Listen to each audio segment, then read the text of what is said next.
जय श्रीमन्नारायण। जय श्रीमन्नारायण। पुत्रदा एकादशी की कथा। पुत्रदा एकादशी का व्रत अवश्य करना चाहिए, इससे पुत्र की प्राप्ति होती है। यह कथा इस प्रकार है। धर्मराज युधिष्ठिर बोले कि हे भगवान, अब आप मुझे श्रावण मास के शुक्ल पक्ष की एकादशी की कथा सुनाइए। इस एकादशी का क्या नाम है, इसकी क्या विधि है।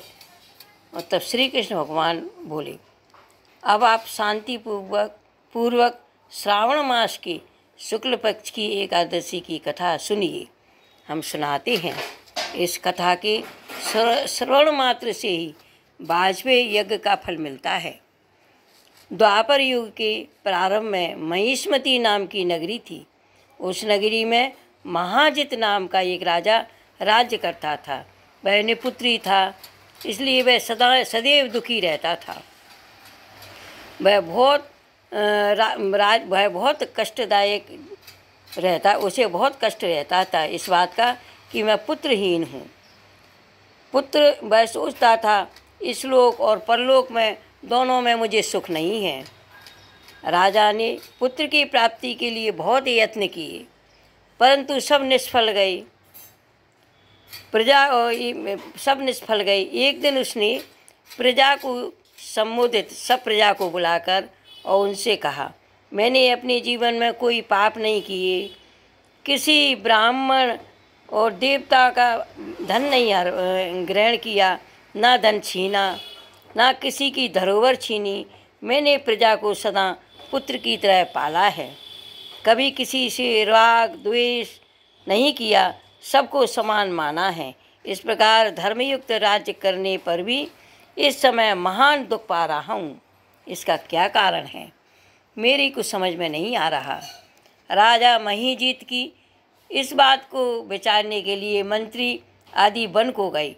वहाँ वन में जाकर उन्होंने बड़े बड़े ऋषि मुनियों के दर्शन किए। वे उस स्थान पर वयोचित और धर्म के ज्ञाता महर्षि लोमस ऋषि के पास गए। उन सब ने जाकर उन महर्षि को यथायोग्य प्रणाम किया, उनके सन्मुख बैठ गए। उनके दर्शन से सबको बड़ी प्रसन्नता हुई। उनसे विनय करने लगे कि हे देव, हमारे अहोभाग्य हैं कि हमने आपके दर्शन किए। इस पर लोमस ऋषि बोले, हे मंत्रीगण, आप लोगों की विनय और आपके सद्व्यवहार से मैं अत्यंत प्रसन्न हूँ। आप मुझे अपने आने का कारण बताइए, मैं आपके कार्य को अतिशीघ्र अवश्य पूर्ण करूँगा, क्योंकि हमारा शरीर तो परोपकार के लिए ही है, इसमें किंचित मात्र भी संदेह नहीं है। लोमस ऋषि के ऐसे वचन सुनकर मंत्रीगण बोले कि हे महर्षि, आप हमारी समस्त बातों को जानने में ब्रह्मा से भी अधिक हैं, अतः आप हमारे संदेह को दूर कीजिए। महिष्मती नाम की पुरी में महाजित नाम का एक धर्मात्मा राजा है। वह प्रजा का पुत्र की तरह धर्मानुसार पालन करता है, परंतु फिर भी पुत्रहीन है। इससे वह अत्यंत दुखी रहता है। हम लोग उस राजा की प्रजा हैं, हम भी उसके दुख से दुखी हैं, क्योंकि प्रजा का वह कर्तव्य है, राजा के सुख में सुखी, राजा के दुख में दुखी। हमको उनके पुत्रहीन होने का अभी तक कारण प्रतीक नहीं है, इससे हम आपके पास आए हैं। जब से हमारे आपके दर्शन किए हैं हमको पूर्ण रूप से विश्वास है हमारा कष्ट अवश्य दूर होगा, क्योंकि महान पुरुषों के दर्शन मात्र से ही प्रत्येक कार्य सिद्ध हो जाते हैं।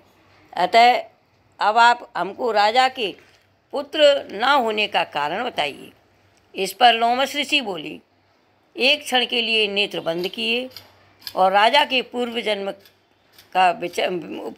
का वृतांत देखा, विचार करने लगे। यह विचार करके बोले कि हे श्रेष्ठ पुरुषों, यह राजा पिछले जन्म में अत्यंत निर्लज्ज था तथा बुरे कर्म किया करता था। वह एक गांव में दूसरे गांव में घूमा करता था। एक बार ज्येष्ठ मास के शुक्ल पक्ष की एकादशी पर 2 दिन से भूखा था। दोपहर के समय एक जलाशय पर जल पीने गया उस स्थान पर उसी क्षण ब्याई हुई गाय पानी पी रही थी। राजा ने उसको प्यासी ही भगा दिया और स्वयं जल पीने लगा। हे ब्राह्मणों, इसलिए राजा को यह दुख भोगने पड़ रहे हैं। एकादशी के दिन भूखा रहने से उसको राजा होना पड़ा और प्यासी गौ को उठाने से पुत्र वियोग का दुख भोगना पड़ रहा है। इस पर सब लोग बोले कि हे महर्षि, शास्त्रों में ऐसा लिखा है, पुण्य से पाप नष्ट हो जाते हैं। इसलिए कृपा करके आप राजा के पूर्व जन्म के पाप नष्ट होने का उपाय बताइए, क्योंकि उस पाप के क्षय होने से पुत्र रत्न की प्राप्ति होगी। ब्राह्मणों के ऐसे वचनों को सुनकर लोमश ऋषि बोले, हे ब्राह्मणों, यदि श्रावण मास की शुक्ल पक्ष की पुत्रदा एकादशी का तुम सब लोग व्रत करो और रात्रि को जागरण करो, उस व्रत का फल राजा को प्रदान कर दो, तुम्हारे राजा के पुत्र पैदा होगा, राजा के समस्त पाप नष्ट हो जाएंगे। मंत्रियों सहित समस्त प्रजा महर्षि लोमश की वाक्यों को सुनकर प्रसन्नतापूर्वक अपने नगर को वापस आए। उन सब लोगों ने श्रावण मास के शुक्ल पक्ष की पुत्रदा एकादशी को लोमश ऋषि की आज्ञा अनुसार विधिपूर्वक व्रत किया। जो फल उनको प्राप्त हुआ वह राजा को समर्पित किया। उस फल के प्रभाव से रानी ने गर्भ धारण किया। 9 महीने के पश्चात उसके एक अत्यंत सुंदर तेजस्वी पुत्र पैदा हुआ। हे राजन, इसलिए इस एकादशी का नाम पुत्रदा एकादशी पड़ा। जो मनुष्य पुत्र रत्न को प्राप्त करना चाहते हैं उन्हें इस एकादशी का विधि पूर्वक व्रत करना चाहिए। इस व्रत के प्रभाव से इस लोक में सुख और परलोक में सुख की प्राप्ति होती है। बोलो पुत्रदा एकादशी की जय।